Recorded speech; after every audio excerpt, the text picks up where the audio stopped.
Je vais commencer par remercier chaleureusement Anne-Sophie et Morgane de m'avoir proposé d'animer cette discussion. Je suis très contente d'avoir fait le voyage ce matin. Alors, on a 1 heure, donc je ne vais pas me perdre dans une présentation trop longue. Je vais citer quelques-uns de vos livres à chacune. Et puis surtout, pensez bien qu'il y aura un temps de discussion après, puisque on brasse ces questions-là depuis hier, donc je suis sûre que vous aurez des questions à poser aux écrivains après leur témoignage sur ces questions-là. Alors, quelques mots de présentation. Fanny Taillandier, donc vous avez publié votre 3e roman en septembre dernier, par Les Écrans du Monde, aux éditions du Seuil. C'est de celui-là en particulier dont on va reparler. Je cite néanmoins l'avant-dernier, qui a été primé plusieurs fois, Les États et empires du lotissement grand siècle, qui avait paru au PUF donc en 2016. Vous avez été enseignante pendant 10 ans et vous faites actuellement des études d'urbanisme. Et je vous le disais, ce n'est pas tout à fait surprenant quand on a lu par les écrans du Monde, et je pense aussi l'autre livre dont je parlais. Sylvie Germain, c'est bien compliqué de résumer au pas de course votre œuvre, donc je citerai seulement quelques livres. Vous avez écrit une vingtaine d'ouvrages, de romans. On pourrait citer parmi les premiers le Livre des Nuits, paru en 85, Nuit d'ambre en 87, c'était aux éditions Gallimard.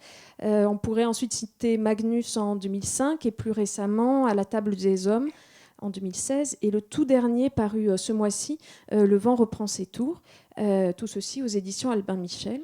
Et enfin, Anna Moy, vous êtes née à Saïgon, vous avez quitté le Vietnam en 1973 après votre bac pour poursuivre vos études en France. Je crois que vous vivez aujourd'hui entre les deux pays, entre la France. Vous vivez en France. Vous avez donc fait paraître plusieurs romans et nouvelles. Après un premier roman Riz Noir paru en 2004, vous avez publié Rapace, dont on va reparler en 2005, et puis Le Venin du papillon en 2017, dont on va reparler aussi, publié chez Gallimard. Je voulais commencer par une question un petit peu générale sur le genre du roman. Vous posez la même question à toutes les trois. Dans la présentation du colloque, il y a cette citation d'Anne-Marie Gara. Le roman est très contagieux, vivace, coriace, tout neuf en son vieil âge, si prodigieux dans ses ressources, si fécond et généreux. Cette machine à histoire est à ressort inoxydable. Donc je voudrais savoir dans quelle mesure vous acquiescez à cette phrase-là qui salue un genre, la plasticité de ce genre du roman, dont Baudelaire disait aussi que, comme beaucoup d'autres bâtards, c'était un enfant gâté de la fortune à qui tout réussit.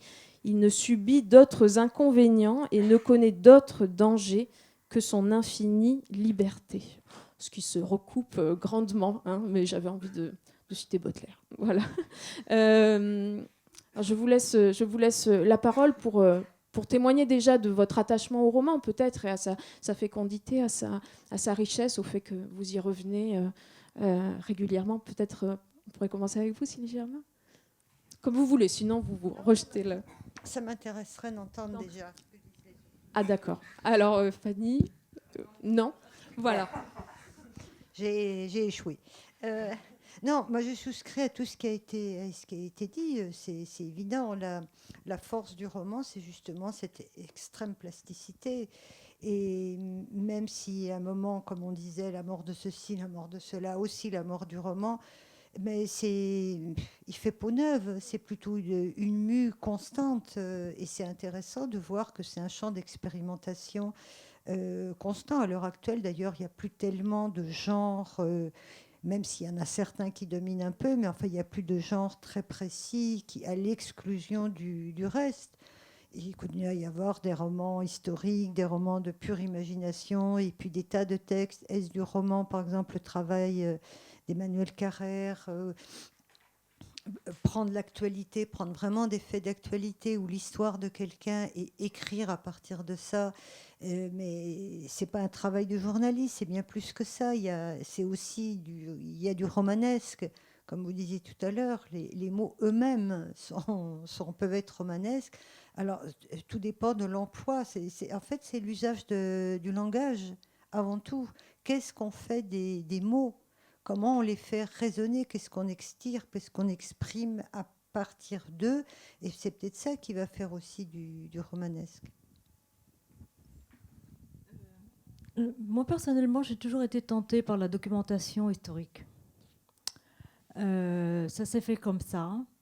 Enfin, peut-être pas tout à fait comme ça, puisque j'étais venue en France en fait pour faire des études d'histoire au départ. Donc il y avait quand même un intérêt, mais j'ai découvert très rapidement que je suis pas bonne en histoire parce que je n'arrive pas à respecter l'histoire telle qu'elle a été. Il faut que je la modifie, que je réinvente. Et donc c'est très embêtant parce que, en fait, là récemment, j'ai fait des cours, des ateliers d'écriture. Et un de mes élèves est un historien justement. Et donc je donne un exercice et c'était la première séance, premier exercice. Il me rend une page blanche. C'était un peu embêtant. Et je lui dis mais pourquoi? Il me dit ah mais non mais je peux pas partir comme ça. J'ai besoin de la preuve. Je suis historien, j'ai besoin de prouver. Et alors j'ai compris que donc assez tôt que ce n'était pas pour moi. Et alors je continue mes investigations en histoire, histoire du Vietnam beaucoup évidemment, mais en changeant énormément évidemment les faits. Hein. Il ne faut surtout pas se fier à mes livres si vous étudiez l'histoire. Et alors le dernier livre que je viens de finir d'écrire, formidable, est Un départ en mer. Donc au départ aussi une inspiration historique puisque c'était pour à l'origine relater la fuite des boat people. Bon. Entre-temps, c'est devenu tout à fait autre chose, c'est devenu un voyage intérieur. Bon. Mais à un moment, justement, comme je suis toujours attachée à la documentation, je me dis il faut quand même que je fasse un voyage en mer parce que tout le récit se passe en mer et je n'ai jamais été en mer. C'est un peu embêtant. Donc je parle avec un capitaine de la marine marchande en fait, et je lui dis bon, écoute, ce que je te propose, c'est quand j'ai fini d'écrire mon roman, je te l'envoie et tu me dis si j'ai écrit des bêtises. Et il me dit mais si tu as tout inventé, c'est pas forcément vrai. J'ai pas besoin de vérifier. Voilà, donc il m'a complètement libérée et j'ai été complètement libérée pour écrire ce roman ni historique ni réaliste en fait. Oui, alors du coup, moi je voulais pas prendre la parole en premier parce que bon, clairement je suis la plus novice ici. Mais ce que vous dites sur le rapport que vous avez eu à l'histoire, moi c'est un peu la raison pour laquelle j'ai fini par écrire un roman. C'est que je cherche, je crois que je suis curieuse et que j'ai envie de connaître ce qui se passe et de fouiller, mais en fait les cadres de la recherche par exemple m'ont toujours empêché d'aller là où je voulais parce que j'avais pas envie de les respecter en fait. Et donc finalement c'était pas le bon endroit. Et ensuite je voulais pas écrire de roman parce que peut-être parce que j'ai fait des études de lettres et que j'avais l'impression que c'était vraiment au contraire de ce que vous avez cité, quelque chose de très codifié, monumental et un peu écrasant en fait. Et donc mon dernier livre s'est avéré être un roman parce que, alors que pour le coup, je l'ai conçu et vécu comme une enquête. C'est sur le 11 septembre 2001 et c'est la somme, pour moi, c'est le résultat de 10 ans de recherche sur ce 11 septembre. Simplement pour rendre compte de ces recherches, je me suis rendu compte que j'avais besoin de l'échelle humaine en fait, de l'échelle individuelle, parce que le 11 septembre aussi, dans le genre monumental et écrasant, là pour le coup les mots sont à double sens, c'est un peu bon, mais voilà, c'était trop gros pour que je puisse le saisir autrement.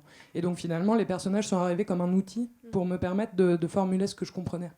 Et en fait à partir du moment où il y a des personnages quand même, c'est pas pour faire du Sukundera, mais on tombe très vite dans le romanesque quoi. Voilà, donc c'est comme ça que je souscris totalement à ce que vous avez dit en fait, c'est que finalement, le roman, c'est la boîte à outils complète. On a le droit de tout faire. Donc, à partir du moment où on peut tout se permettre, en fait, tout devient un roman. Moi, il y a l'étiquette roman sur mon livre. Moi, je ne sais pas si j'ai fait un roman. Alors, justement, je continue par les écrans du monde. Peut-être que je précise un petit peu le cœur de ce roman. Donc, c'est un roman qui tente de cerner donc, cet événement du 11 septembre 2001, qui a été finalement, c'est ce que vous nous dites, presque immédiatement un événement médiatique. Il y a une phrase comme ça très éloquente que plusieurs personnages répètent, c'est ce matin il y a 1000 ans. Donc on voit bien que là, il y a un rapport à l'événement qui est qui est tout de suite bouleversé. Donc c'est une enquête, il y a même des références à la fin, des références documentaires à la fin de votre roman. Et donc on a un certain nombre de personnages, donc je vais en citer les trois principaux. On a William, un ancien soldat, victime de stress post-traumatique sans avoir été sur le terrain. Donc ça, c'est une des choses aussi très intéressantes, puisque, si je me souviens bien, il tuait par image interposée, c'est ça, hein, il faisait partie de... Il était interprétateur d'images, donc c'est ceux qui guident au sol les avions qui larguent les bombes. Voilà. En fait. Donc il est officier de sécurité à l'aéroport de Boston, donc l'aéroport dont les avions qui se sont crashés sur les tours ont décollé. Il y a sa sœur Lucie qui travaille au World Trade Center dans le bureau risque de la première compagnie mondiale d'assurance, AON, et il y a Mohamed Atta, donc un des terroristes. Je me posais la question parce que j'ai vu que vous dites que vous avez passé beaucoup de temps à enquêter. Je voulais savoir qu'est-ce qui avait finalement hanté l'écriture du roman, qu'est-ce qui revenait, parce que finalement cet événement c'était il y a presque 20 ans, donc j'imagine que beaucoup de choses se croisent à cet endroit-là du 11 septembre chez vous. Qu'est-ce qui a continué à clignoter comme ça dans votre esprit pour aujourd'hui écrire un roman sur le 11 septembre? Très simplement, c'est les images du 11 septembre, en fait. C'est vraiment ces images que tout le monde connaît, hein, que j'ai à peine besoin de décrire, où on voit des avions qui rentrent dans des tours, que moi j'ai vu le 11 septembre 2001 sans du tout comprendre ce que c'était, parce que c'était sur une chaîne de télé qui était en arabe, donc langue que je ne comprenais pas, et en plus je ne connaissais pas l'image de la skyline. Donc du coup, je ne savais pas que c'était New York. Donc sur le coup, déjà, je me suis demandé ce que c'était, quoi. J'ai pensé que c'était un film, et j'ai compris plus tard seulement, au bout de 2 ou 3 heures, en rentrant chez moi le soir, en fait, chez mes parents, en fait, que non, c'était pas un film, et que c'était même un événement grave et historique. Et donc déjà, il y a eu je pense, ce premier étonnement. Et ensuite, j'ai fait ma vie, comme tout le monde, mais à chaque fois que je revoyais ces images, elles me happaient exactement comme la première fois. Et c'est vraiment à partir de là que je retournais vers cet événement, parce que je crois que je ne l'avais pas compris, en fait. Je n'ai pas compris le sens de ces images. D'ailleurs, c'est une des choses que j'ai essayé de creuser, c'est qu'en fait, ces images ne font pas sens. C'est-à-dire qu'il y a des tours, des gratte-ciel, des avions. Donc ça, c'est des choses qu'on est habitué à voir, qui font partie de notre monde et qui fonctionnent. Parmi les choses qui fonctionnent le mieux au monde, il y a celle-ci, quand même. Le commerce, les grandes villes, l'aviation, c'est le XXe siècle triomphal, et tout d'un coup, au lieu d'être bien réglés ensemble et de se correspondre et de se permettre réciproquement et mutuellement, ça se carambole complètement. Et tout d'un coup, il n'y a plus qu'un trou et de la fumée, quoi.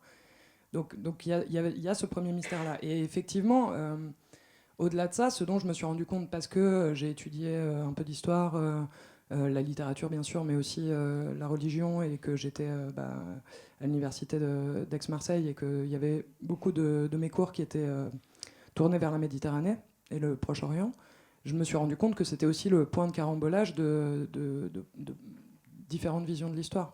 Que moi, celle que j'avais eue à 15 ans quand le 11 septembre a eu lieu, c'était la version atlantiste, on va dire, donc, puisqu'on vit dans un pays qui est l'allié militaire des États-Unis. Donc on a eu tout de suite un récit sur les faits qui a été orienté par notre alliance avec les États-Unis, mais qu'en fait, à d'autres endroits du monde, ces faits-là ne s'inscrivaient même pas dans la même histoire, n'avaient pas les mêmes protagonistes, n'avaient pas la même axiologie. Ça pouvait être une victoire alors que ça a été perçu comme une défaite ou comme une agression, ça pouvait être une vengeance. Donc tout d'un coup, tout se mettait à entrer en mouvement. Et tout ça, en fait, me travaillait, parce que, encore une fois, c'était des choses que j'ai pas apprises, quoi, que personne ne m'avait apprises, et qui du coup m'interpellaient parce que mystérieuses et parce que complexes, quoi. Alors pour continuer avec vous, Sylvie Germain, sur ce rapport à l'histoire aussi, qui est le vote depuis le début. On dit souvent que votre œuvre est hantée par l'histoire du XXe siècle en particulier. On a souvent des corps, des mémoires, des voix, des langues aussi qui sont meurtries ou endeuillées ou abolies. Et à côté de ça, elles sont aussi dans une action de ressurgir, de se remettre en mouvement ou de résister aussi. Donc le Livre des Nuits embrassait une période assez longue, de la fin du 19e jusqu'à la Seconde Guerre mondiale. Magnus, c'était 39-45 aussi. La question du terrorisme est là à la table des hommes. Alors je crois que la raison aussi de votre présence, c'était que Anne-Sophie et Morgane voulaient en savoir plus sur l'évolution de votre œuvre et de ce rapport à l'histoire, parce qu'en effet, on a au début une narration qui est linéaire, élancée. Enfin, quand j'ai lu le livre des nuits, je me suis dit, mais combien de pas d'élan a-t-elle pris pour se lancer dans un tel roman ? Et dans les livres plus récents, la narration est plus fragmentée, elle a un mouvement plus interrompu, en tout cas très différent. Et puis la langue aussi a changé, il y a quelque chose de plus bref, une phrase plus éclaircie. Anne-Sophie disait ni trop haute, ni trop forte. Je trouvais ça très, très bien tourné. Alors, je sais qu'on vous a déjà posé la question de ce rapport à... Est-ce que c'est un rapport à l'histoire qui a changé chez vous ? Est-ce que c'est un rapport à la langue qui a changé ? Alors, peut-être que je rajouterai une troisième chose. Est-ce que c'est un rapport entre votre imagination et l'histoire qui a changé ? Et on reviendrait à cette idée d'élan. Est-ce que l'élan n'est plus le même au moment de ferrailler avec cette mémoire-là du XXe siècle, principalement ? Je ne sais pas si l'élan n'est plus le même. L'intérêt est toujours là. Ce qui est intéressant, c'est de voir, selon les générations, quels sont les éléments vraiment déclencheurs. Il y a quelque temps, un de mes neveux, qui doit avoir à peu près votre âge, me disait, tu vois, toi, les gens de ta génération, c'est-à-dire son père et puis voilà sa famille, il est toujours étonné de voir à quel point l'élément quand même traumatisant, ça reste une guerre pourtant qui a eu lieu avant nous, mais juste avant nous. Il me disait, moi, ma génération, c'était pas tant comme vous, enfin, je crois que ça a marqué tout le monde quand même, hein, l'histoire du 11 septembre, mais c'était le Rwanda, le massacre de Rwanda. Et je lui ai répondu que ce soit ce qui s'est passé en Bosnie avant, que ce soit le Rwanda, etc., tout ce qui peut se passer, qui continue à se passer, ce qui s'est passé avec Daesh récemment encore, chaque fois qu'il y a cette espèce, je reprends le mot élan, mais dans un autre sens, là, élan génocidaire, peut-être que ça ranime à chaque fois cette fureur génocidaire qui a pu avoir lieu au mi-temps du XXe siècle, mais c'est vrai que ça reste toujours une sorte de, comme un foyer, et qui rebrûle. L'inquiétude reste. L'inquiétude, la révolte, le sentiment d'impuissance, enfin, tout ce qui va avec, etc., ça reste là. Mais donc, au fur et à mesure du temps, ça peut-être certainement, ça provoque à la fois une véritable usure, mais qui ne se transmue pas, et en un sens, heureusement, en indifférence, en, vous savez, désabusé. Allez, puis voilà. Mais est-ce qu'il y a une usure du côté de la il langue, y a du une côté usure quand même. Et là, du coup, ça me fait penser à des textes de Blanchot. C'est l'usure par phénomène de la répétition de l'histoire, même tout en se déplaçant avec des différences, mais il y a quand même un phénomène de répétition et qui entretient cette espèce de ressassement. Vous voyez, en nous, d'un côté, les choses se répètent et en nous, le tourment, le questionnement se fait vraiment ressassement. Et quand quelque chose se ressasse, oui, on est en danger de se répéter soi-même en tant qu'écrivain, mais je le vois plutôt comme phénomène d'usure. Vous savez, comme de l'eau qui vient frapper constamment, qui retourne, qui fait ressac, qui retourne, et qui peu à peu use, creuse de plus en plus. Alors, c'est peut-être tout simplement ça qui se passe, c'est aussi cette usure du temps. Mais en même temps qui n'altère pas tout en la transformant, mais qui n'épuise pas le questionnement et l'état d'attention porté au monde. Voilà. Heureusement d'ailleurs. Heureusement. Oui, merci beaucoup. Alors, Anna Moy, ce qui est intéressant chez vous, c'est qu'il y a la question quand même autobiographique qui est ressaisie. Il y a une espèce de triangle entre autobiographie, mémoire, histoire. L'énergie de vos romans passe souvent dans ce triangle-là. Dans Rapace, ce sont les années 50, donc la période... Il n'était pas né. Hein. La période avant l'indépendance. Dans Le Venin du papillon, c'est un petit peu plus tard, pendant la guerre américaine. Je voudrais reparler du venin du papillon avec vous. Ça rejoint aussi cette idée du temps de l'écriture et des changements qui se font. Vous en parliez déjà en fait dans votre première réponse, cette idée qu'on part avec un projet et que finalement il s'altère, il change. Je sais que le venin du papillon, vous avez mis beaucoup d'années à l'écrire. 10 ans. 10 ans, et vous avez changé de projet au fur et à mesure. Est-ce que vous pouvez nous raconter un peu la genèse de ce roman et pourquoi vous avez comme ça sinué entre plusieurs possibilités avant d'écrire vraiment ce roman-là? Alors, en fait, c'est le seul roman qui soit plus ou moins autobiographique. Hein. Quand vous dites mon œuvre, non, en fait. Riz Noir concernait des personnes que j'avais rencontrées, mais ce n'était pas mon histoire. D'ailleurs, c'était un peu embêtant, parce que quand j'écrivais à la première personne de narration, je rencontrais mes lecteurs et me disaient « Oh là là, vous avez passé toutes ces années en prison, mais c'est horrible ». Je dis « Ben non, ce n'est pas moi ». Et je sentais que les personnes étaient un peu déçues. Et ensuite, Rapace, donc c'était avant que je sois née. Hein, vous posez la question tout à l'heure à Fanny Taillandi, c'est ça, sur pourquoi est-ce qu'elle a décidé de prendre ce sujet-là. En fait, je pense que ce qu'elle dit, c'est l'émotion. Il y a une émotion qu'il faut travailler. Zut, c'est moi. Et je ne peux pas l'interrompre parce qu'il est cassé. Non, mais il est cassé, je ne peux pas l'éteindre. Bon. Alors j'essaie de suivre mon fil quand même. Et en fait, Rapace, c'était sur une indignation. En fait, c'était parti de la famine qu'il y a eu au Vietnam en 44-45, donc j'étais partie de là. Et puis, je trouve ça très difficile d'écrire des romans. Et pourtant, j'ai compris maintenant que pour moi, c'était vraiment le seul genre dans lequel je suis bonne, en fait.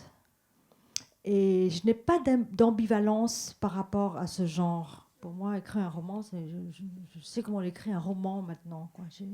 Et un roman, c'est un roman, c'est pas un texte, pas un récit, c'est un roman. Bon. Et alors, à l'époque, donc il y a au moins 10 ans, je trouvais ça difficile, et donc je me suis dit, bon, je vais écrire mon autobiographie. Après tout le monde le fait, et les faits sont connus, je n'ai pas à me creuser la tête, je n'ai pas à faire de documentation, et je me lance à la première personne narration.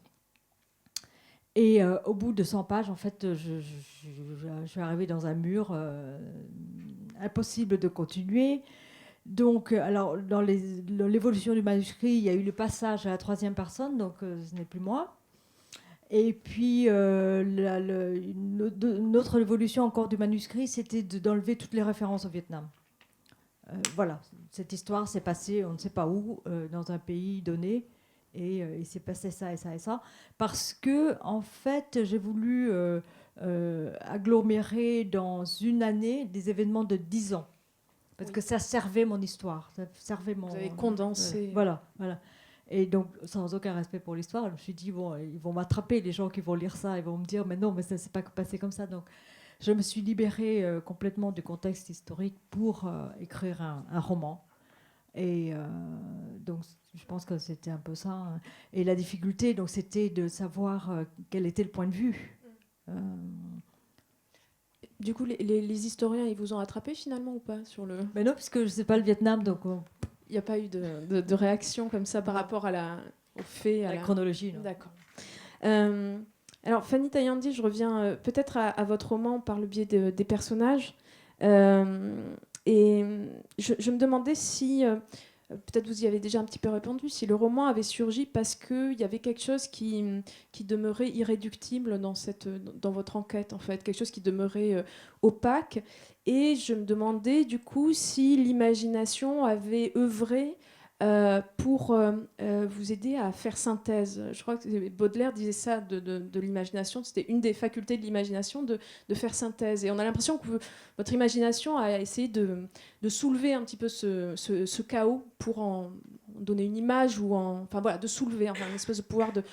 Pas tant de dévoilement, parce que bon, on finit le livre sans se dire « Ah oui, ça y est », mais au moins de soulèvement de... Enfin, c'est pas péjoratif ce que je viens de dire, mais peut-être de soulèvement de cette masse-là.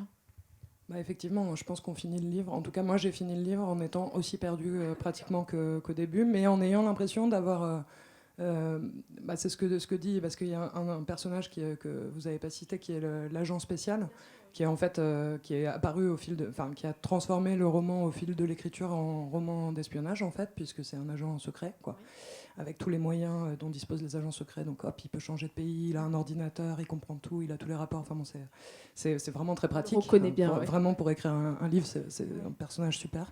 Je le recommande.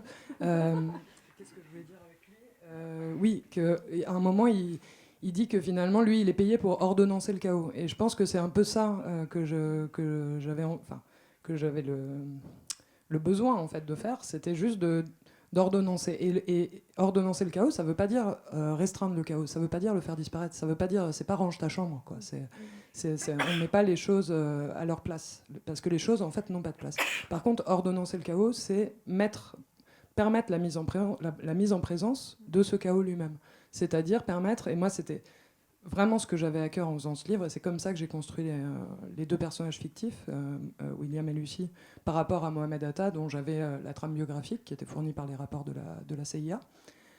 C'était vraiment en me disant, il faut qu'à chaque fois, l'histoire de Mohamed Atta ou les passages qui le concernent puissent trouver leur écho ou leur réponse ou leur réversibilité dans les histoires des deux autres personnages. Parce que je voulais sortir justement de ces versions, les fameuses versions officielles, que dénoncent les complotistes pour des tas de raisons, mais enfin, en tout cas, elles existent, elles sont officielles et elles sont extrêmement univoques. Il y a les bons d'un côté et les méchants de l'autre. Et selon la version officielle, surprise, c'est pas les mêmes. Mais bon. Et moi, ce qui m'intéressait, c'était de sortir de ce discours-là. Et notamment parce que vous parliez de terrorisme, parce que je me suis rendu compte par la suite, en habitant en France et en ayant à côtoyer de beaucoup plus près en fait ce que c'est que le terrorisme, puisque la France a aussi été frappée par ça depuis. Parce que j'avais cette impression vraiment très désagréable que tout de suite on coupait la poire en deux et on disait alors tout ça c'est bien et tout ça c'est mal. Et qu'en fait, ma propre expérience de citoyenne et d'habitante de ce pays me disait complètement autre chose. Donc en fait, ce qui m'importait moi dans ce rapport entre les différents personnages, c'était vraiment de maintenir l'ambiguïté, de maintenir le chaos en fait, mais de lui donner une forme intelligible, c'est-à-dire une forme juste qu'on puisse admettre en fait que l'histoire humaine c'est le chaos et que c'est un genre de match de ping-pong sans règles qui dure depuis la nuit des temps avec à chaque fois une nouvelle bataille mais qui n'est jamais la fin de la guerre d'une certaine façon. Et c'est valable aussi à l'échelle des vies humaines, je crois. Donc pour moi c'est là le cœur, quoi.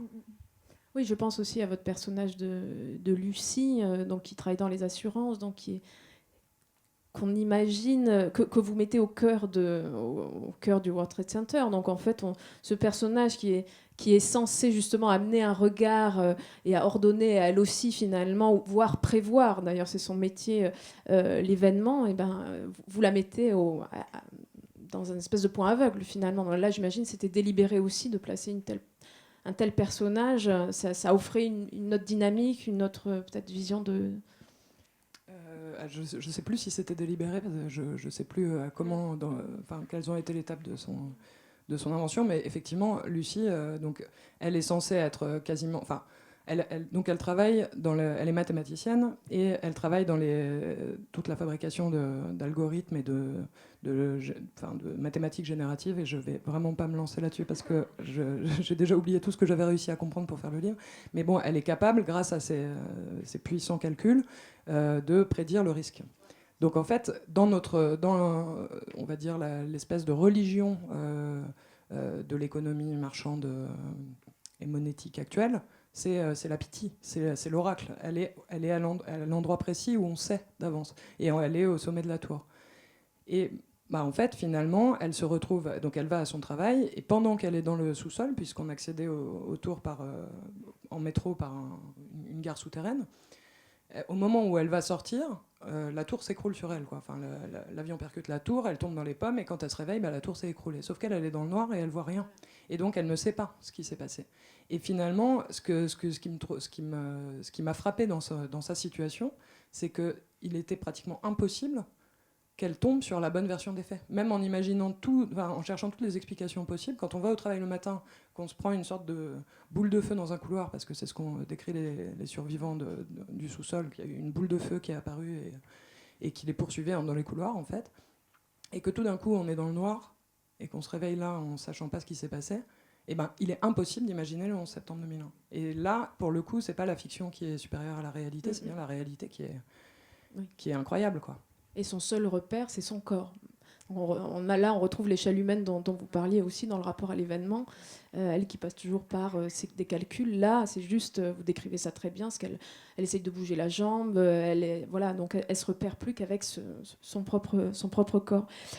Sylvie Germain, je voudrais rebondir sur quelque chose qui est présent dans le rapport au 11 septembre, c'est cette idée de sidération par rapport à l'événement. Vous aviez évoqué cette question de la sidération au cours d'une édition des enjeux contemporains de la littérature, et vous disiez que certains auteurs écrivent pour ne pas rester dans un état de sidération et pour renouveler autant que nécessaire, vous en parliez tout à l'heure, les questionnements. La sidération, c'est aussi quelque chose qu'on retrouve dans vos livres, dans le rapport de certains personnages aux événements, aux horreurs auxquelles ils doivent faire face, à leur façon de se remettre en marche. Et je voulais savoir, après la lecture du dernier livre, donc Le vent reprend ses tours, finalement, si le roman, pour vous, c'était pas aussi le lieu où les voix qui se sont tues à cause de l'histoire peuvent ressurgir, peuvent retrouver leur place. C'est quelque chose qui est très concret, très explicite dans le dernier livre, la question de la voix. L'idée de la sidération, comme celle de fascination, c'est vrai que sur le coup, on est sidéré. Que ce soit les tours du 11 septembre ou quand on a appris, après tout le chapelet qu'il y a pu y avoir d'attentats terroristes, c'est vrai, sur le coup, voilà, on est sidéré. Mais je me méfie, comme de la peste, sidération, fascination, parce que ça nous met à l'arrêt. Mais si on reste dans cet état-là, ou si on valorise après par une espèce de, je sais pas, presque si on érotise cet état de sidération ou de fascination, ça nous statufie finalement. Hein. C'est toujours le problème de se laisser statufier. Pour le coup, vous parliez d'élan au début. Là, l'élan, il est coupé. Il n'y a plus d'élan, il n'y a plus de vie. Ou alors, ça risque de faire provoquer, générer du ressentiment, de la haine, désir de vengeance. Enfin bon, des choses qui sont justement qui vont pas du côté de la vie, du vivant et du vivace. Et certainement, le travail d'écriture, parmi d'autres possibilités de création, je pense que le travail d'écriture permet, en un sens, d'essayer de sortir de cet enlisement, sortir de cet état de seule sidération, même si, au fond de nous, pendant qu'on travaille, il y a peut-être encore une part de nous qui est plus ou moins dans cet état de sidération, mais c'est une manière de dénouer cet état-là que d'écrire, parce que ça force à essayer, non pas de donner du sens à ce qui n'en a pas parfois particulièrement, ou forcer le sens, qui est toujours d'une extrême complexité, mais pour nous sortir nous-mêmes de ça et nous remettre dans le travail au moins de réflexion, de pensée, d'imagination. Et oui, je crois que c'est une des grandes raisons pour lesquelles on se remet à écrire roman après roman, malgré les doutes, malgré le fait que tout ait été dit, fait, écrit, qu'il y ait plein de chefs-d'œuvre qui nous précèdent, malgré voilà, tout ça. Quand on se remet à écrire, le désir l'emporte sur les doutes, sur tout ce qui pourrait nous retenir. Et je crois que c'est parce qu'on est poussé par ça, par ce besoin de s'arracher à des états de sidération. Et malheureusement, l'actualité, enfin, l'histoire du monde, oui, elle est chaotique, elle est folle. Et elle arrive quand même toujours à nous surprendre. On pense qu'on a tout vu, on pense qu'on est blindé. Eh bien non, on continue quand même constamment à être dans des états de stupeur. Et voilà, écrire permet cette remise en...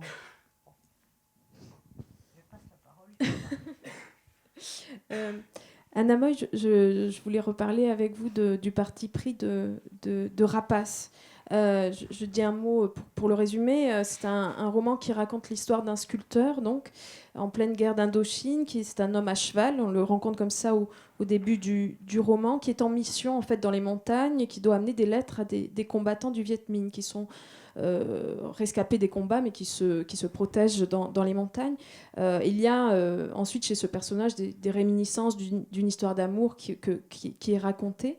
J'ai été interpellée par la façon dont vos chapitres se présentent, en fait, puisque, en fait, à chaque début de chapitre, on a une citation qui appartient toujours à la même voix, à celui de l'amiral Decoux, donc, qui avait été nommé gouverneur de l'Indochine française en juin 40, qui a écrit un livre qui s'appelle « À la barre de l'Indochine », donc le titre déjà peut partir un peu dans tous les sens, « À la barre de l'Indochine », paru en 49. Et donc vous citez ce livre régulièrement à chaque début de chapitre, et puis après on bascule, on replonge dans le roman.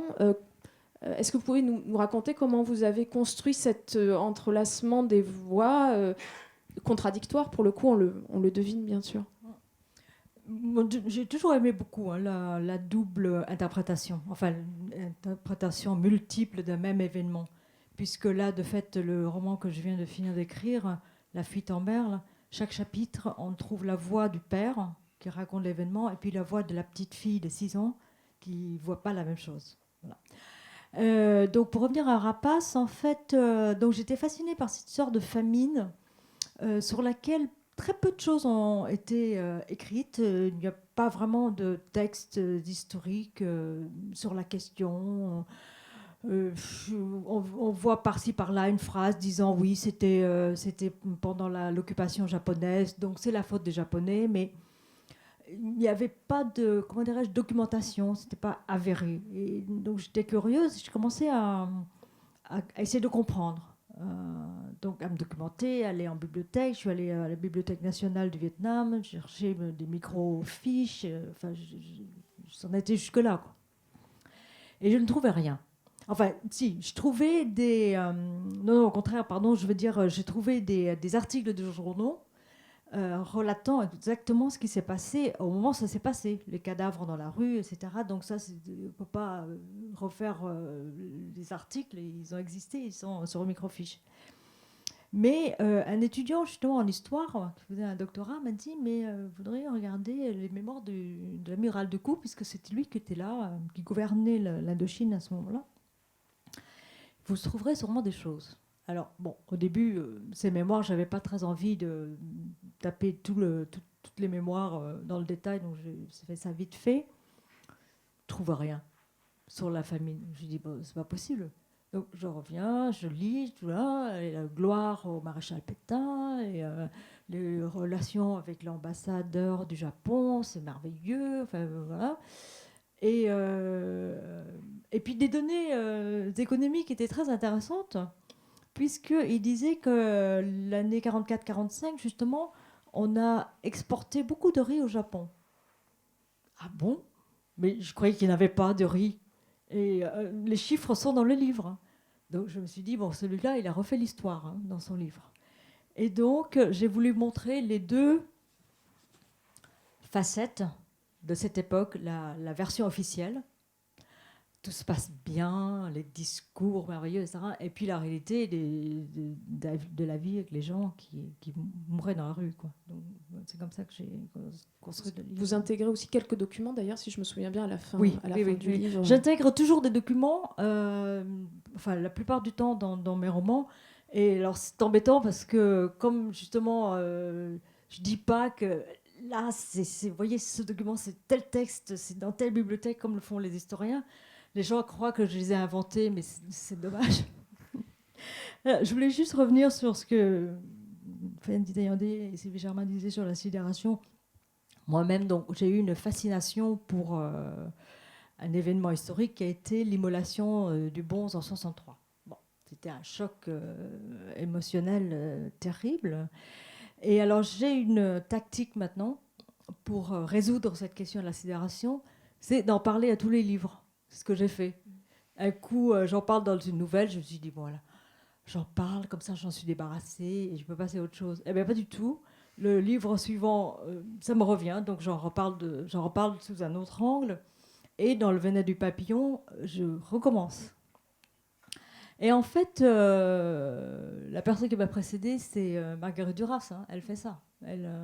Il y a un personnage qui l'a fasciné, qui était le personnage de la mendiante. Je ne sais pas si vous en souvenez, mais il y a une mendiante en Indochine, puis après en Chine. Elle reparle toujours la même mendiante, mais dans des horizons différents. Et une dernière petite chose sur la genèse du Venin du papillon que j'ai oublié de dire tout à l'heure, parce qu'en fait, ça n'a rien à voir avec la thématique, mais bon, quand même, puisque je parle de la genèse du livre, la raison pour laquelle ça a pris si longtemps, c'est que c'est un texte où c'est une jeune adolescente qui découvre l'amour, la sexualité, qui devient une femme en gros. Et donc il y avait des scènes et des expressions sexuées. Je n'arrivais pas à les écrire en français. Donc j'ai écrit en anglais. Parce que moi, dire tit en anglais, ça ne me fait rien du tout. Ça ne me choque pas. Ou dick, pas de problème. Mais en français, c'était toute une histoire. Et de fait, avec mon éditeur, Gallimard, donc, à la fin, j'ai écrit nichon, sans être vraiment très... Ah, c'est la première phrase en plus. Oui, c'est la première phrase. Sans vraiment être satisfaite. Bon. Et alors, justement, la correctrice me renvoie le truc en disant sein, non? Et je regarde le manuscrit, sein, c'était un peu plat, quoi. Ça ne correspondait pas au langage du personnage. Donc, j'ai essayé Néné, une copine qui m'a dit non, voilà, c'est... J'ai l'impression qu'on est en train de réécrire. On va décider, on va la refaire cette phrase. Alors, Lolo, non. Robert, comme disait je ne sais pas qui, là, ça ne s'utilise plus. Récemment, quelqu'un m'a suggéré quelque chose qui était pas mal, mais j'ai déjà oublié. Enfin voilà. Donc il y avait une question de langage aussi. Donc j'ai fait 2 versions du livre, donc ça a mis 10 ans. Il y avait une raison. D'accord. Alors là, j'avoue que je vais avoir une lacune dans la transition je vais pas même essayer de... Donc, question 4.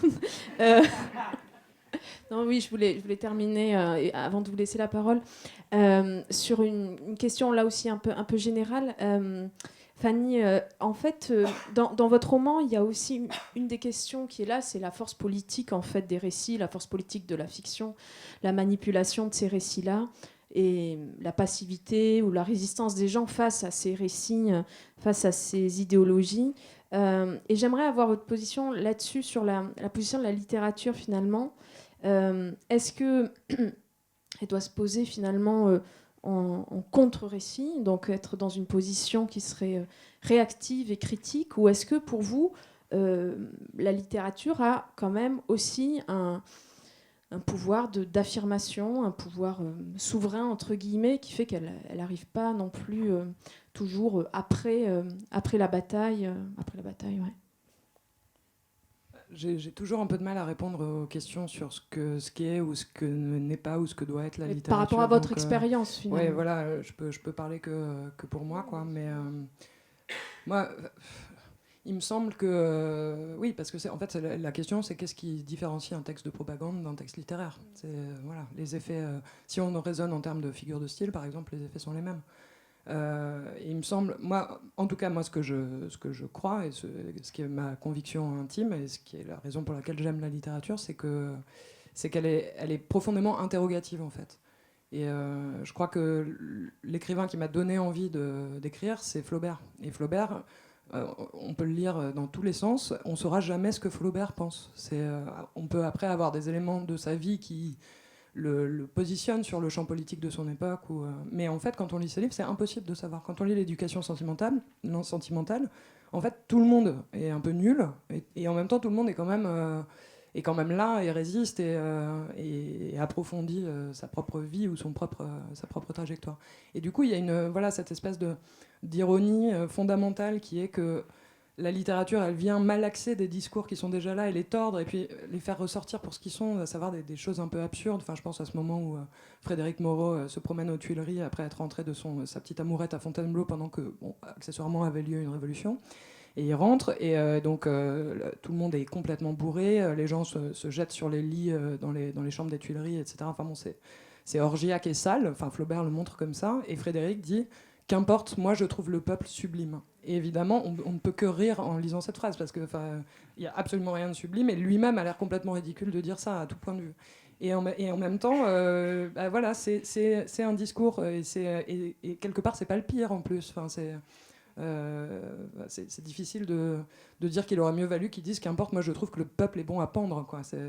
Et voilà, ce qui est intéressant, c'est ce jeu que la littérature permet de mettre dans des discours qui effectivement visent à faire l'inverse, à savoir ne pas laisser de jeu, quoi. Là, je pense que le discours politique, c'est l'affirmation pure. Après, est-ce que la littérature doit affirmer des choses ? Je pense que certains pratiquent la littérature pour affirmer des choses. Et moi, j'ai des convictions, par ailleurs. Et je pense qu'on peut en trouver la trace ou les indices dans ce que j'écris, mais je ne cherche pas à convaincre. Je cherche à interroger. Voilà. Et c'est l'outil pour moi de l'interrogation. Sylvie Germain, Anna Moy, sur cette question-là de la littérature, de son pouvoir critique, réactif, ou d'un autre pouvoir quand même, qui n'est pas seulement celui-là, donc qui serait un peu plus, je ne sais pas.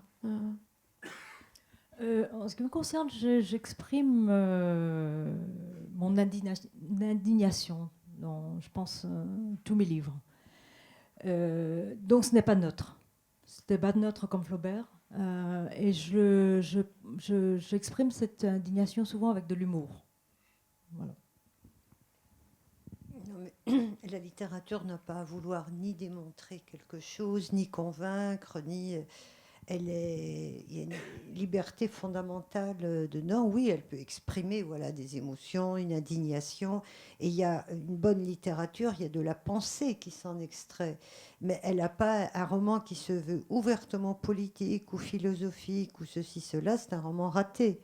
Il peut peut-être véhiculer des éléments intéressants, mais c'est raté sur le plan romanesque. Si c'est au détriment justement de ce qui fait la saveur du roman, c'est quand même un certain usage de la langue.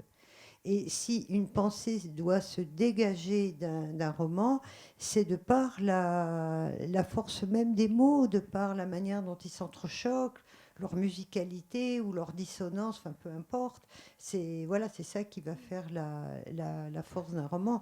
Alors à partir de là, à travers un roman, oui, on peut vouloir exprimer son indignation, son refus de rester dans la sidération, son désir de ceci. Enfin, c'est très varié, mais peu importe. Je dis vraiment, c'est un usage très particulier des mots. Merci. Alors, cela dit, mes livres, j'estime qu'ils ne sont pas politiques, mais ils sont néanmoins interdits de traduction au Vietnam. Je vous laisse la parole. S'il y a des... Oui, il y a une question. Alors, est-ce qu'il y a un micro ?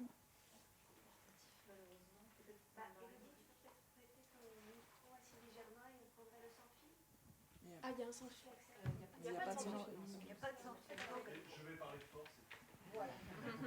Madame Tanordier, vous parliez de cette étiquette de roman qui avait été apposée sur votre ouvrage, qui donc va guider la lecture, qui va aussi guider la réception de l'œuvre, évidemment. Alors, je voulais savoir s'il y avait eu un questionnement un peu de la part de votre éditeur ou de votre éditrice, si vous en aviez débattu ou si ça avait été imposé sans votre consentement. Alors, je pose évidemment aussi la question à Madame Moy et à Madame Germain. Je pensais particulièrement, Madame Moy, que vous aviez dit qu'un roman n'est pas un récit.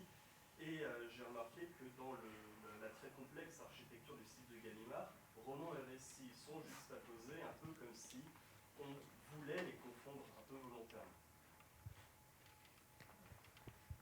Alors, j'ai pas été consultée. J'ai d'ailleurs été très surprise quand j'ai vu marqué roman sur la couverture, parce que je m'étais jamais dit que j'avais écrit un roman, même si, bon, de fait, j'ai pas de raison de m'en défendre. Je pense que c'est effectivement un roman, mais moi, je me l'étais pas formulé comme ça. En revanche, pour le livre précédent, il s'était passé exactement l'inverse, c'est-à-dire que j'avais écrit une fiction qui était à moitié de la science-fiction, à moitié un faux essai et beaucoup de parodies. et qui s'est trouvé que le seul éditeur de Paris qui en a voulu, c'était un éditeur qui avait une collection aux presses universitaires de France. Et donc du coup, je me suis retrouvée publiée dans une collection d'essais, donc qui s'appelle Perspective critique, sans mention quelconque. Et en fait, ça a beaucoup joué pour le coup dans la réception du livre, parce que les gens qui le recevaient étaient plutôt... Enfin, les attachés de presse faisaient très bien leur travail, donc elles l'ont envoyé à des gens qui s'occupaient de sciences humaines dans la presse et qui, en fait, ont eu l'impression de prendre, je sais pas, un buvard de LSD en lisant le texte, parce que, de fait, ce n'était absolument pas un essai. Enfin, c'était très documentaire, mais ça n'avait absolument aucune prétention, ni scientifique, ni même de véracité, quoi. Donc voilà, du coup, moi c'est pour ça que j'ai toujours du mal à théoriser au niveau générique sur ce que je fais, parce que moi j'écris les choses, encore une fois, je trouve que la littérature c'est la plus grande boîte à outils de la Terre, et que c'est pour ça que j'aime ça, parce qu'il y a autant de mots que de situations, et autant de façons de les agencer qu'on peut en imaginer même plus. Donc j'ai pas de catégorie en tête. Après, effectivement, il y a la machine éditoriale derrière et la réception qui change les choses. Moi, je ne suis pas sûre que Gallimard appose roman dans la collection blanche.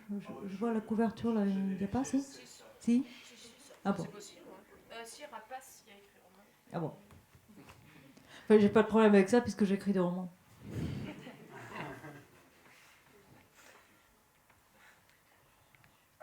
Bon, puisque j'ai le micro, j'en profite. J'avais une question pour Sylvie Germain. Je me demandais si on considère que la littérature, comme vous le disiez, ne doit pas être forcément affirmation ou proposer une pensée qui soit terminée ou quoi. Mais néanmoins, j'étais très frappée par la différence de ton que je sentais entre vos romans de la Seconde Guerre mondiale, pour le dire vite, et par exemple À la table des hommes, qui traite d'un événement historique beaucoup plus récent et qui, je crois, ne vient pas d'une même tonalité romanesque. Il y a quelque chose de très fermé à la table, justement à la table des hommes, un discours sur un événement si proche. Et je me demandais si cela vous avait affecté, si c'était quelque chose que vous aviez voulu, qui avait changé dans votre manière d'aborder la forme du roman, et puis l'esthétique romanesque et le lyrisme peut-être que vous aviez déjà pour la Seconde Guerre mondiale. Non, c'est pas du tout des choix, une décision. Je me dis, je vais changer. Le changement, il s'est fait d'une manière évolutive. Ça fait quand même 35 ans que j'écris. Donc, par la force des choses, on parlait d'usure tout à l'heure. Voilà, j'y reviens. Et il y a eu un tournant peut-être pour moi au niveau de la structure, mais je ne l'ai pas décidé. Et c'est comme le reste, c'est comme l'imaginaire qui vient parfois par sorte comme ça de bourrasque ou de bouffée, bon, et puis qui fait que ça remet en mouvement le désir d'écriture. On ne sait pas trop d'où ça vient, et peu importe. Ce qui importe, c'est que le désir revienne, et après, ben voilà, on se remet au travail d'écriture. C'était un livre qui s'appelle Magnus, qui s'est présenté à moi, presque d'emblée, il s'est cassé, ça se fracassait, ça se fragmentait. Et au tout début, j'étais mal à l'aise, j'étais la première surprise, je ne comprenais pas ce qui se passait. J'ai essayé de refaire un récit linéaire, ça n'a pas marché.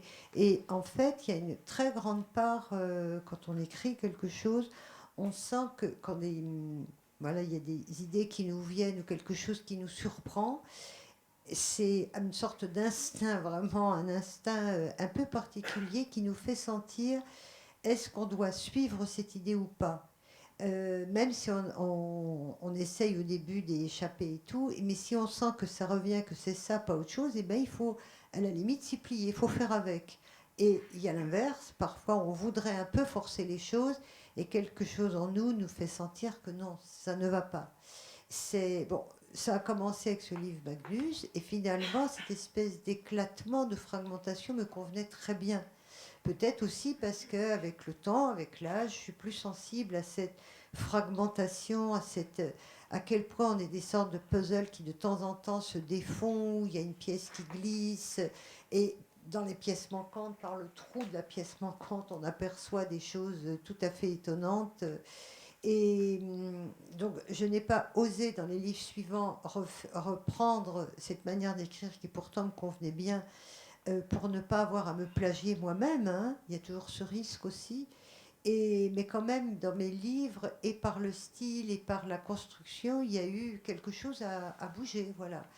Et dans le dernier livre, à la table des hommes, oui, là aussi, il y a eu un effet de sidération, hein, à nouveau, cet effet extrêmement violent et de répulsion, de colère, de tout, de chagrin. Non, bon, ça sert à rien de rester là-dedans. Et effectivement, ça s'est un peu engouffré, voilà, dans mon récit. Donc pour vous, c'est moins la différence en termes de proximité temporelle qu'une évolution de l'écriture et une émotion qui s'est d'abord cristallisée sur tel événement et qui s'est cristallisée dans la table des hommes sur un autre. Vous ne voyez pas de différence en soi dans le traitement par exemple, du sens romanesque ou de l'ouverture du sens ou de la nécessité de réagir à un événement qui serait lié aux dates? Non, il y a en arrière-fond comme une sorte de base continue déjà ce passé issu du XXe siècle qui commence d'ailleurs avec déjà la guerre de 14, mais enfin on pourrait remonter jusqu'aux cavernes. Hein. Et en même temps, justement, sur ce fond-là, ça donne une résonance particulière et encore plus insupportable en se disant mais on n'en sortira jamais. On sait bien qu'on n'en sortira jamais du cycle de la violence. Mais il y a aussi cet aspect-là. Justement, c'était à la fois complètement singulier, cette manière de générer la violence, enfin de faire exploser la violence avec une cruauté totale. Bon, là, dans les rues de Paris, mais c'est les rues de Bruxelles, on pourrait citer la plupart des capitales d'Europe, sans parler de tous les autres pays où c'était quasiment tous les jours. Et en même temps, ça prend d'autant plus de relief que ça se passe avec ce fond pour des gens déjà de ma génération ou d'autres générations, etc., de ce qu'il y a eu en amont, et on pensait naïvement, le fameux plus jamais ça, quand il y a eu l'ouverture des camps, la libération des camps, plus jamais ça, bah si, il y a eu à nouveau ça, et à nouveau, ça se déplace, ça se répète, et là je vous dis en ce moment de voir, bah, c'est après-demain, le vote, c'est assez effarant quoi, de voir ce qui se trame en ce moment en Europe, un peu partout, l'extrême droite qui reprend du poil de la bête. Là, pour une fois, l'expression, elle est bonne. C'est vraiment du poil de je ne sais pas quelle bête, parce que pourquoi insulter les animaux tout le temps? Et c'est assez effarant. Voilà, l'histoire, à l'évidence, ne sert pas de leçon. Oui, c'est encore une question pour Sylvie. En fait, votre formation est philosophique, donc est plutôt du côté du conceptuel, du rationnel, de la logique. Et quand vous entrez en littérature, c'est plutôt sous les espèces du légendaire, avec les livres des nuits, Nuit d'ambre. Et puis, il y a une présence assez forte de l'irrationnel, justement, dans nombre de vos textes. Et donc, la question que je me pose, c'est d'où viennent ces inspirations légendaires ou irrationnelles, voire fantastiques? Est-ce qu'il s'agit d'une forme de résistance à un monde conceptuel qui serait peut-être trop étouffant, trop fermé sur lui-même, trop rationnel? Est-ce qu'il s'agit de faire entrer d'autres espaces imaginaires qui ont plus de puissance pour dire cette violence du monde? Ou est-ce qu'il s'agit de... Parce que finalement, on a aussi, quand on y réfléchit un peu, deux formes d'héritage culturel des civilisations anciennes, c'est-à-dire d'une part le travail que les historiens peuvent en produire, et d'autre part les mythes et les légendes qui nous en viennent. Est-ce qu'il s'agissait d'une certaine façon de construire le légendaire ou la mythologie du XXe siècle à travers cette entreprise? Je ne me suis pas posé de manière aussi précise les questions. Et c'est vrai qu'après 8 années à peu près d'études de philosophie, qui m'ont passionnée, mais j'ai senti, d'ailleurs je n'ai pas préparé les concours parce que je savais très bien que je n'avais pas une vocation d'enseignante, je ne me sentais pas la capacité. Je savais que je n'étais pas une philosophe passionnée par la philo, nourrie par la philosophie, mais voilà, pas assez conceptuelle finalement d'esprit. Même ma thèse, elle a été construite d'une manière un peu bizarre. J'ai intitulé chaque chapitre Nuit de... Alors, nuit de l'encrier, nuit ceci, nuit cela. C'était moitié imagé, moitié conceptuel. Et j'ai même pas fait attention. C'est quelqu'un qui me l'a fait observer des années après, mes 2 premiers romans, puisqu'ils se complètent. Chaque chapitre est nuit de quelque chose. Nuit de la chair, nuit de ceci. Là, beaucoup plus imagé. Je pouvais enfin presque me vautrer dans la métaphore. Voilà. Mais il y a les deux. J'ai ces 2 aspects. Et encore maintenant, je dois avouer que je préfère lire des essais ou de la philo ou des livres d'anthropologie ou sur l'histoire de l'art ou de théologie, etc., que des romans. C'est complètement paradoxal, mais voilà, ça m'a vraiment suffisamment marqué, cette philo. Et en fait, je baigne un peu dans tout ça, mais je me sens beaucoup plus à l'aise dans l'écriture romanesque. Et en même temps en temps, j'ai un manque, j'avoue. Et j'aime bien écrire. Alors, quelque chose, là, je suis un peu comme vous, je ne saurais pas comment le définir. Enfin, s'il faut lui mettre une étiquette, en général, dans les livres, ils mettent essai. Je trouve que c'est un peu prétentieux, quoi. Moi, je prétends pas que ce soit des essais. Alors, est-ce que ce sont des récits, des rêveries, des méditations, des ceci, cela? Bon, peu importe. Mais des textes hors fiction. Méditation à partir de tableaux, à partir de textes d'évangile ou de choses très, très différentes. Mais c'est ça qui est merveilleux avec l'écriture, c'est qu'on peut se balader un peu partout. Voilà.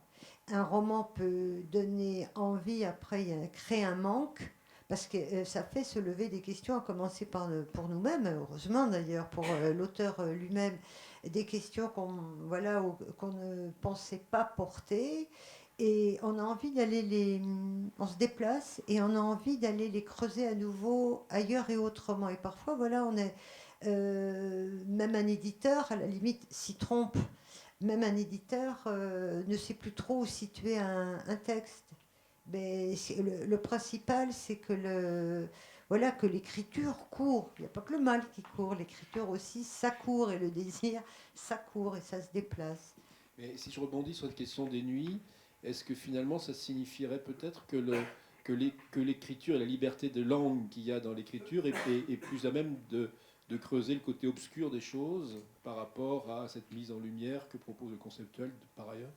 Oui, l'image est bonne. Bah oui, la philosophie qui serait que dans l'obscur du côté nocturne, ça poserait un petit peu problème. La philosophie est quand même censée, dans un effort d'explicitation, de rationalisation, enfin, de déplacer les questions et à défaut d'apporter vraiment des réponses, mais de baliser le chemin de la pensée, malgré tout. Et oui, elle est plutôt du côté de la lumière. On voit bien toutes les... Bon, on en revient toujours à Platon, hein, dans la République, le fameux passage de la caverne. C'est justement se détourner des ombres, s'arracher aux ténèbres pour essayer d'aller vers de la clarté. Alors que le roman, il n'y a pas à se complaire non plus dans l'obscurité la plus totale, mais il peut se permettre d'explorer cet aspect-là. Le roman, pour moi, c'est vraiment, comment dire, un effort sans arrêt de palpation, auscultation, pénétration de la chair du monde. La philosophie va aussi s'intéresser au corps du monde, peut-être je ferai une petite distinction, mais autrement. C'est pas cette palpation, ce côté qui est carrément, oui, on peut toujours lui donner ce terme d'érotique. Le roman est une autre manière d'interroger le monde, d'embrasser le monde, qui lui échappe toujours, bien sûr, et heureusement, sinon il y aurait plus de création. Et, mais moi, voilà, je me sens bien entre les deux.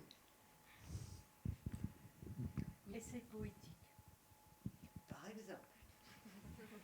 J'avais une question pour vous, Fanny Taillandier, sur justement par les écrans du monde. Je trouve le paradoxe très intéressant de ce livre entre d'une part un vrai désir de raconter cette histoire du 11 septembre et d'autre part le désir aussi toujours d'empêcher qu'un sens puisse se produire de par la composition du texte déjà qui fonctionne vraiment par morcellement. On a des scènes qui se font écho mais qui ne se suivent pas, il y a peu de linéarité à ce niveau-là. Et surtout par le discours que vous tenez aussi justement sur les films, en mettant en parallèle ces images qui sont dénuées de sens et qui circulent sur tous les écrans, et leur absence de rapport avec le réel et leur absence de rapport avec le sens. Je me demandais comment ça s'était négocié finalement dans le roman, qui par essence est quand même une histoire qui est porteuse de sens. Alors on peut tout à fait problématiser ce concept-là, mais comment ça s'était négocié dans votre écriture entre la composition et le désir de raconter? C'est vraiment pour ça que je suis très contente d'être invitée à l'université, c'est que c'est une question que je ne me suis absolument pas posée et du coup je ne sais absolument pas comment y répondre. Mais enfin, ce qui est sûr, c'est que ça ne s'est pas négocié parce que je m'étais jamais dit qu'effectivement j'ai raconté que c'était impossible de raconter, quoi, parce que c'est ça le paradoxe en fait finalement.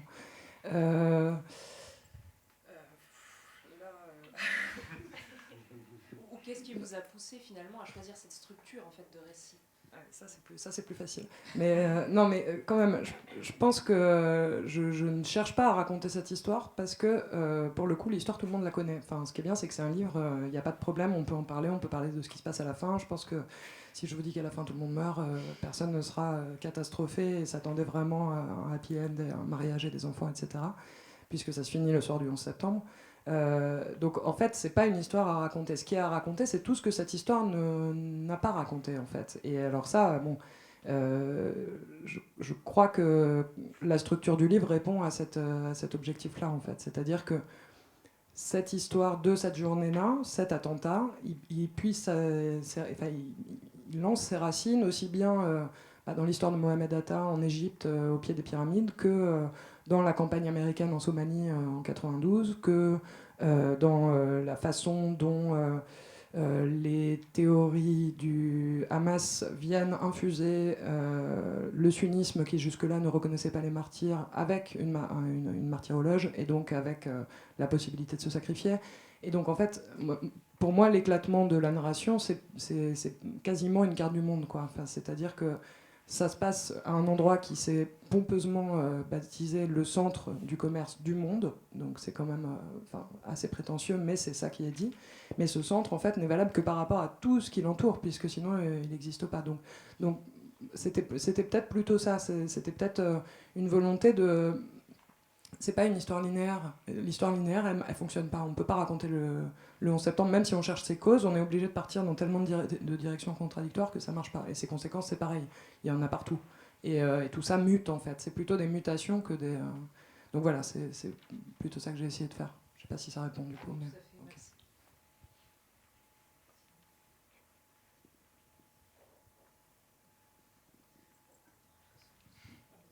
Et donc, en l'absence de dernière question, à toi, Lydie. Juste merci infiniment à toutes les trois. Voilà. Merci beaucoup.